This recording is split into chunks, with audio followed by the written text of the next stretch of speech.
My name is Jere C. Caldwell. Now you would say Caldwell, but we colloquially use kind of an abbreviated name. It's just a local name in about 4 or 5 other places in this country. And I served on the United States LST 836, which was a landing ship tank. We picked up that ship in Pittsburgh, Pennsylvania. It had just been built about now, 1944, and we took that ship down the Ohio River, the Mississippi River, New Orleans, got it loaded up, armed, fueled, and so forth, and went from New Orleans to cross through Panama and up through the West Coast.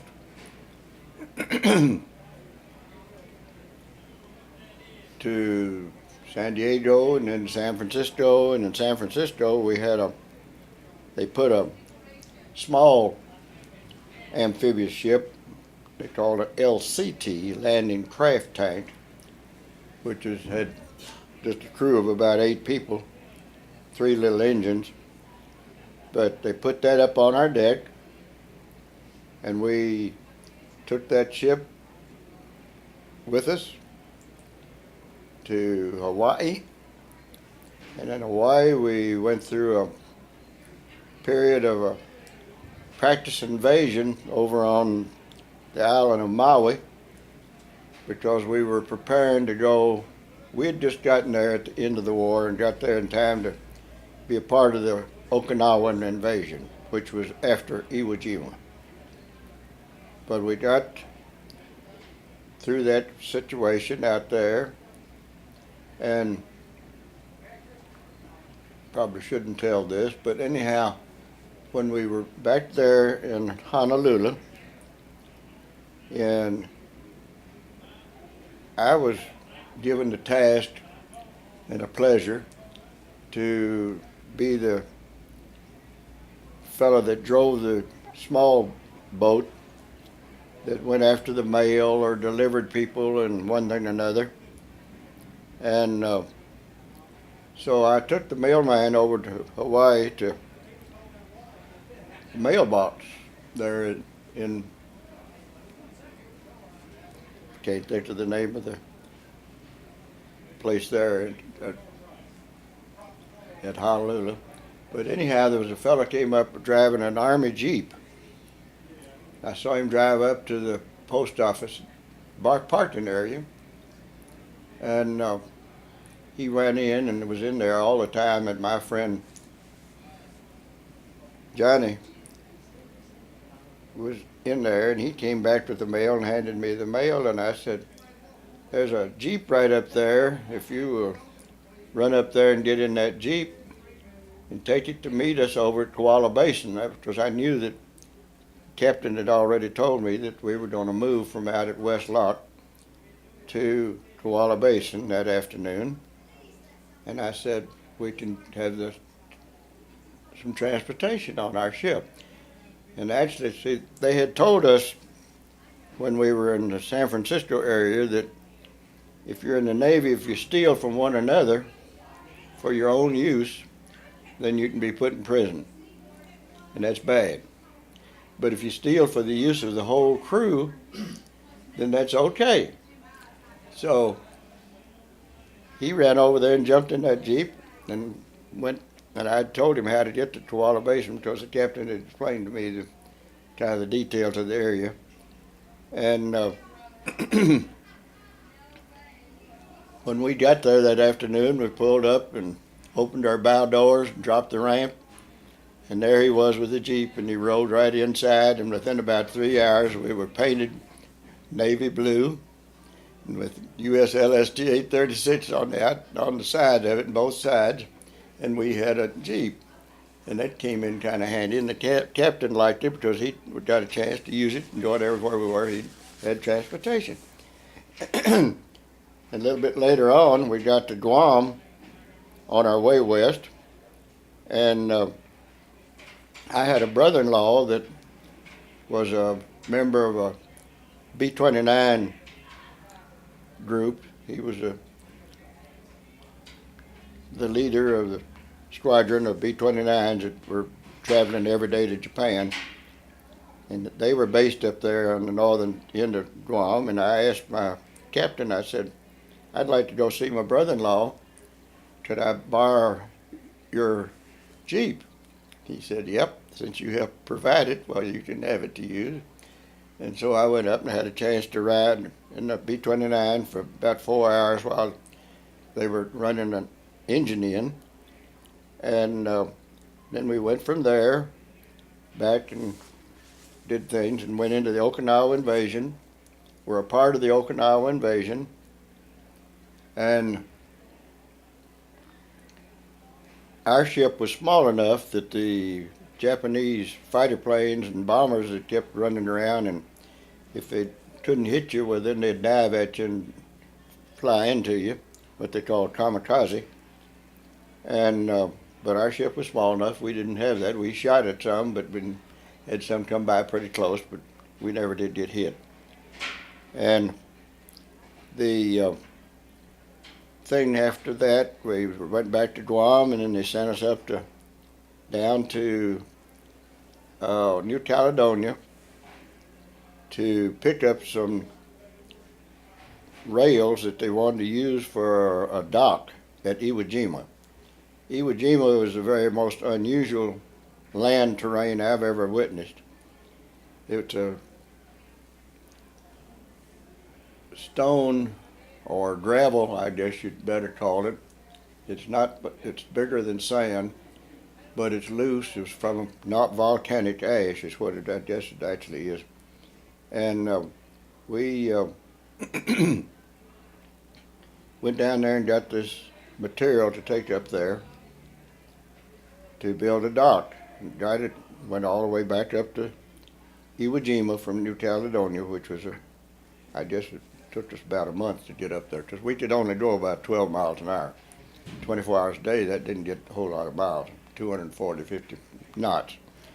But anyhow, we got up there, and they unloaded all of that material and started using it and driving it in the sand to make the wall for a dock. Each one of these pieces of steel would fit together with the other piece like this to lock. And by the time they'd driven 4 of them down in that sand, the first 2 or 3 had already started to fall over, so that it was a total waste of trip to do it. But anyhow, while we were there, we got a chance to go up on where Mount Suribachi, and right over beyond that, at that point, see, this was 4 or 5 months after well, they were still fighting on the island, but not much. And there's a cemetery there. And one of the things that I made this thought that I passed on once before,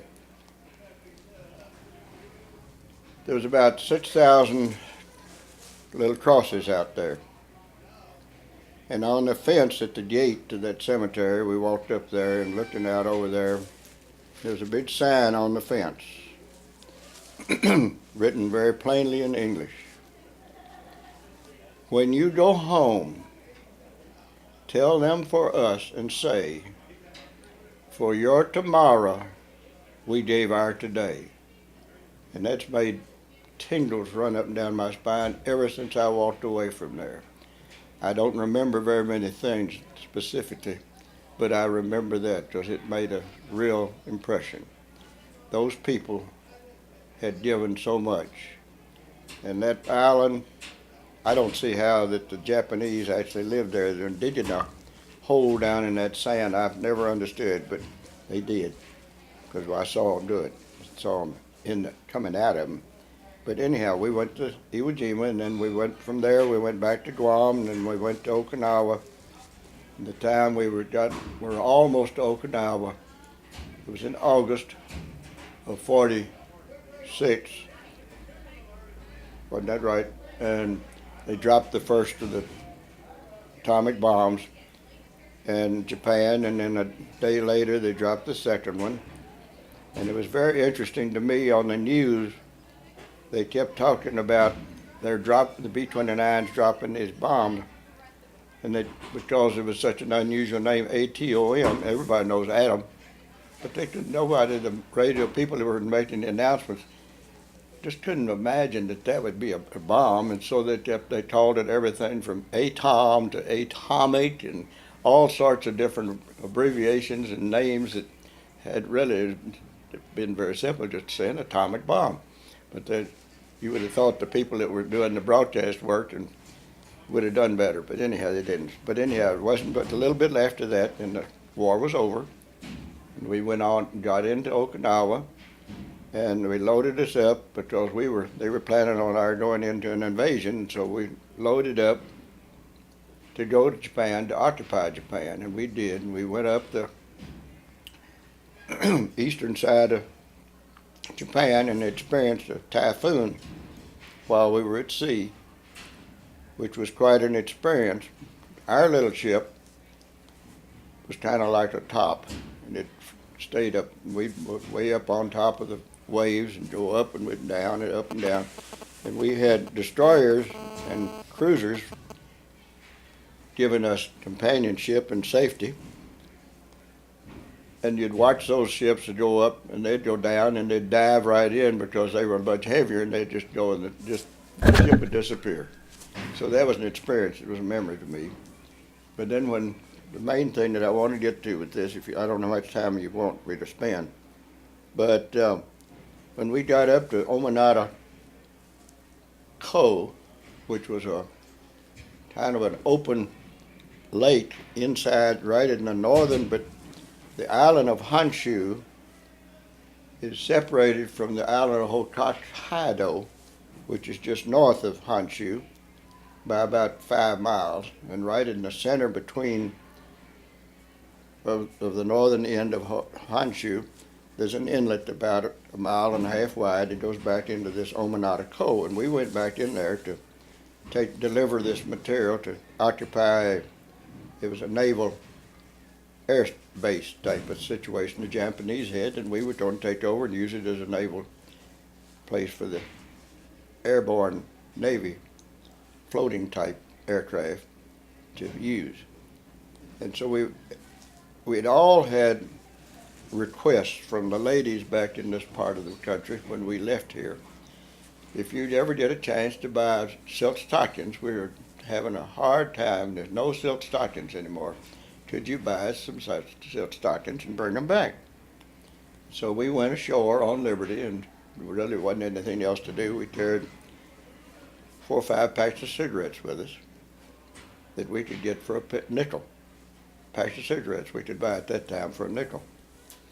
And we went and we walked around and go up in town in Ominata. And young people,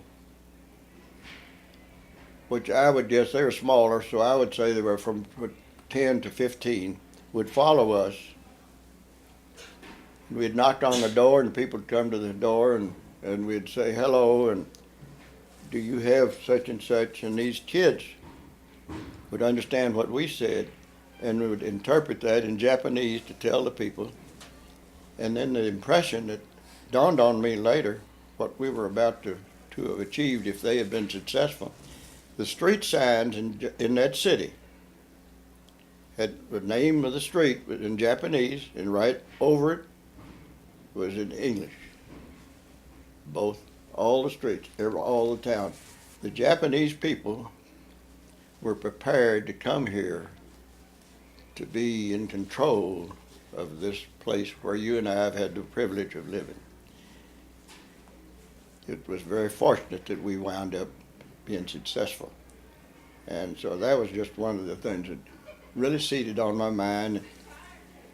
The entrance to that cemetery and seeing those kids speaking English and those street signs, what the situation was in Japan, it was kind of a real lesson to me.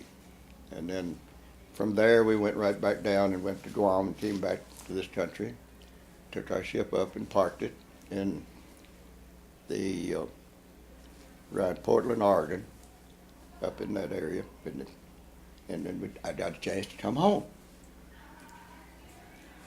Can I clarify one thing at the cemetery? Mm-hmm. Who left that message? Who wrote that? The people that were representing the military people that were buried in that cemetery. Now, who wrote it, I don't know. Well, that's what I thought you meant. But anyhow, Soldiers it was written in English in nice big letters, so if you were standing within 25 or 30 feet, you could read it very plainly. And I can see it very plainly right now in my mind. The cemetery was great big. You can meet with 5,000 or 6,000 people in it. It was quite a big cemetery. Mr. Quell, how old were you when you were in the service? I turned 18 on June the 16th of 1944. I was inducted in the Navy on June the 7th of 1944, so just as I was 18. And the reason that I joined the Navy, when you were 18 at that point in the war, you were immediately drafted. They told you who you were going to be. And I wanted to be in the Navy because I had a brother at that time that was a Marine pilot.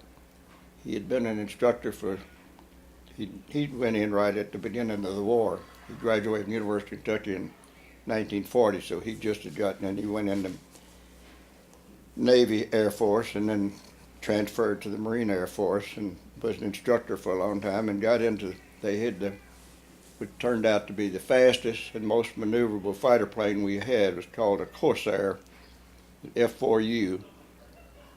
It was just basically a flying engine. And he was flying that, and he'd been instructing in slow type airplanes, and he was leading this formation, the last flight in their training program before being sent off to the war. And he dove on, they were firing on a sleeve, and when he passed that sleeve and got through, he pulled up too tight and blacked out. He went all the way around in a circle and right in, just barely missed a sailboat, they said, and he hit that, and they never found anything but the motor.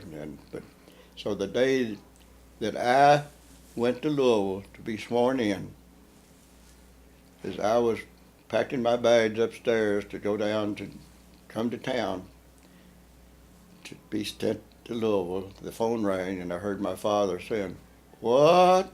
I came downstairs and asked him, "What were you saying on the phone?" He said, "Your brother Logan is dead this morning." So it was quite an experience. But anyhow, funny how things happen in timing. And but I hope he's with the Lord. He was scheduled to get married within a month. And I've met the young lady that he married, and she married a doctor, and they live out in Colorado. But anyhow. But other than that, that was my experience on an LST 836. We appreciate your service and thank you for talking with us.